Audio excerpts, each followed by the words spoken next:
Ma'am, ito po siya ma'am. Then ito po yung tinatawag yung 19. So ito po siya ma'am. Ayan. Tatype nyo po dito ma'am. Ayan. 1. Then 9. Ayan. Then yung kailangan nyo po ibaba. Mayroon po tayong binababa dito ma'am. Ayun po siya. Ayan. Ikita nyo po siya. Ayan. Yan po yung guide ng button holder natin ma'am.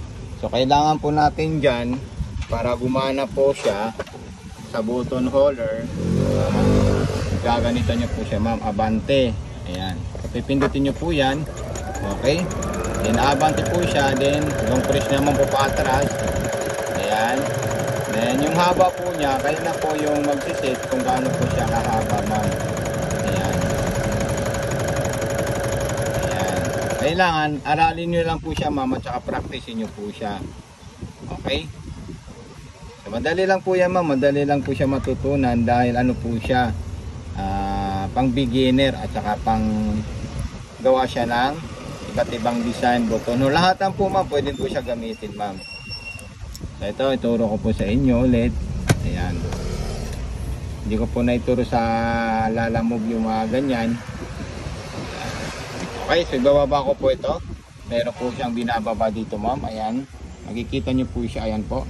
Abante, atras. Okay, so 4 na beses po yan ma'am. Ayan. Abante ko po siya. Ayan.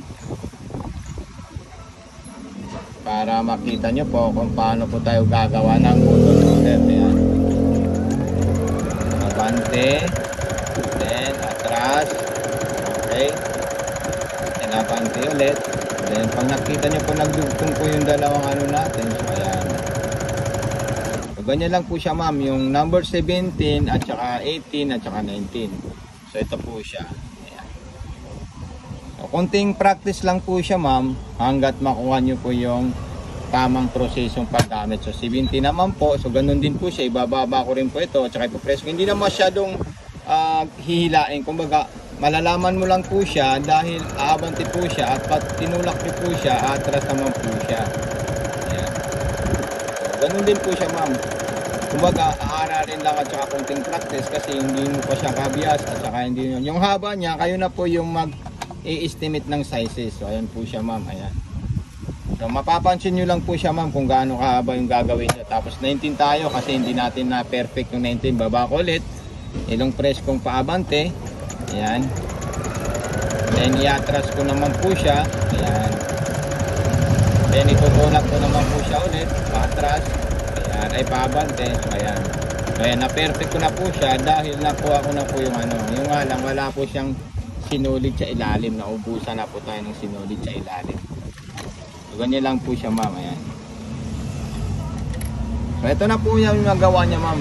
Dali lang po siya aralin ma'am dahil pag nasa sayo na po yan, kung may itatanong ka naman dahil meron po tayong stock na kasing hawit po ng sewing machine nyo, so pwede ko po kayo ituturuan. So tandaan nyo lang po yung ipapaliwanag sa inyo ng lalamove dahil isa rin po yung sa mga kailangan nyo malaman.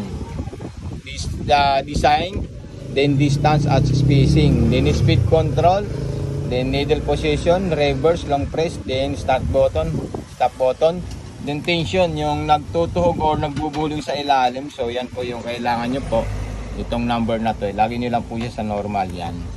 So pag napansin nyo po yung sa ilalim is pangit yung tahi niya, maluwag or buhol-buhol, so dyan po siya i-adjust ma'am dito. Apo. Salamat po.